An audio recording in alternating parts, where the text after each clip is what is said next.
The SPH Media Trust circulation saga is another key debate to look out for in Parliament. It was revealed last month that circulation numbers of titles published by SPH Media had been inflated by between 85 and 95,000. Now, that's about 10 to 12% of the reported daily average circulation. That's right. There were instances where copies were printed, counted as part of circulation and then destroyed. Some subscriptions were also double counted. The practices came to light during a review on internal processes in March last year. Lapsed contracts continued to be counted in circulation figures. A spokesperson added that certain numbers were also randomly derived. The Communications and Information Ministry is conducting its own review of the SPH Media Trust, and this is to determine if it affects the government's commitment to continue funding the company. Now, the Association of Advertising and Marketing Singapore, or AAMS, had expressed disappointment and pointed out that absolute transparency is needed for a major news group. SPH Media has taken steps to rectify the practice of falsifying numbers. Now, let's get more on the SPH saga. We have with us in the studio Professor Lawrence Loh. He is the director of the Centre for Governance and Sustainability at the NUS Business School. Prof. Loh, welcome. First of all, why wouldn't these issues have arisen earlier or have been found out during the regular audits, considering that SPH was, excuse me, at that time it was a public listed company and it did require regular financial reporting? Yes, I think that's a very fundamental issue. What is the purpose, the scope, and also the end result of an audit process? To begin with, an audit, while it's systematic, is definitely not comprehensive. So I think in many companies, the emphasis of audit is actually on the financial accounting. But of course, some operational issue might even come under the ambit of audit. So I think it's a bit unfortunate that the entire process, even for SPH while it's being listed, has been actually left out in the audit process. The fact that it's listed, though, has also meant that SGX has said that it's going to look into this matter. Prof. Loh, what are some of the rules or safeguards that might be in place for such a case as this? I mean, and if any of those rules were broken, what kind of penalties might there be? I think, of course, that there's a period where SPH is under the ambit of the Singapore Exchange and they have to, fulfill all the obligations of being listed. So for example, if there's any material information or even material lapses that would have occurred retrospectively, this will actually have implications, and it is always possible to go back to when they were listed, when they have not actually conveyed the right information, because this will affect the share prices, that the market will have certain expectations on the value of the company based on the public information. So if there's any deficiency in the information, I think we actually have to go back to the root of all these, malfeasances. Prof. Loh, SPH Media Trust is now no longer listed. It was also slated to get some government funding as well. Does that then mean that the internal checks and balances and the corporate governance should be different? Oh, definitely. I think now all the more precisely because it is funded by public money.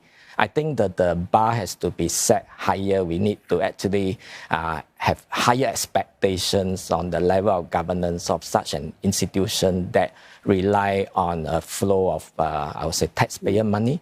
And I think going forward, even beyond being listed, I think they have the obligation to, fulfill the requirement of being a responsible organization to the entire public in Singapore. Prof. Loh, I want to bring your attention to a comment that the CEO of SPH Media Trust gave about this insofar as advertising fees are concerned.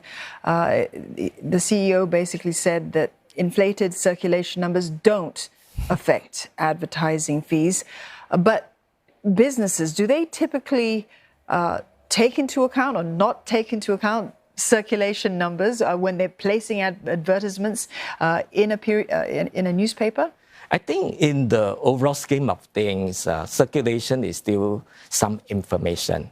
Even if it's not directly factored into, say, pricing of advertisements, I think buyers of such products and services would definitely have an eye on such figure and have a mental calculation on the, the veracity and also the implication of such numbers. So I think you cannot actually ignore circulation, even though, there are some problems in how we actually account for circulation. There are many methods and certain very interesting industry norms, how it's being calculated, which might be controversial. It's interesting because this is going to be a topic in Parliament tomorrow.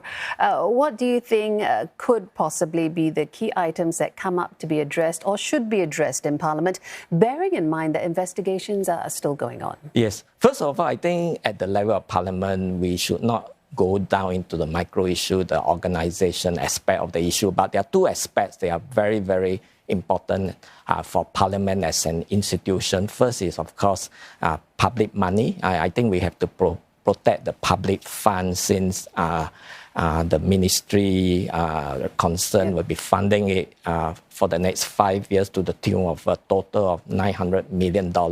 So that's public fund. And secondly, more importantly, is public interest. I think if you look at a media organization in the unique landscape of Singapore, that I'll say accuracy of information is very important. So the credibility factor is something that would be a fundamental concern of Parliament, given that there's many ramifications if things go awry in the information space. And just to clarify, Parliament sits Monday. That's right. MPs needn't worry about having to come in over the weekend. It will indeed be debated on Monday. But Professor Loh, the issue now is how can we perhaps avoid a repeat of something like this?